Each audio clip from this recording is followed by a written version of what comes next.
আজকে সারা বাংলাদেশে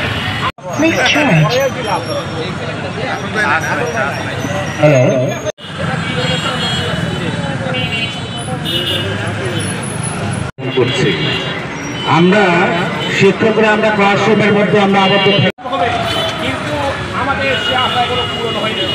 আমাদের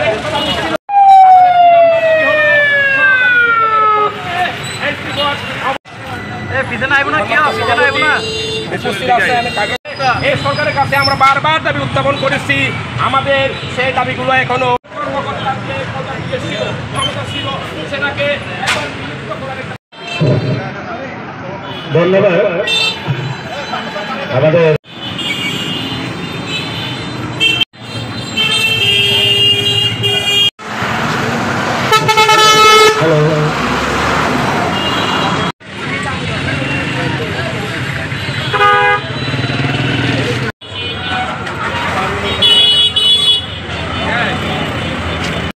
আমরা আমাদের মানববন্ধনে দাঁড়াতে বাধ্য হয়েছি।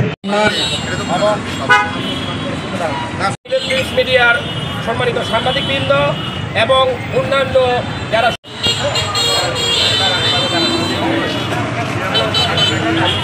দাবি আজকের আমি আমার প্রিন্ট এবং ইলেকট্রিক মিডিয়ার সাংবাদিকদের সামনে আমরা এবং সিলেট সংগ্রেডের অতি দ্রুত বাস্তবায়ন, কিন্তু আমাদের দাবি ছিল আমাদের সহকারী শিক্ষকের পক্ষে বিসিএস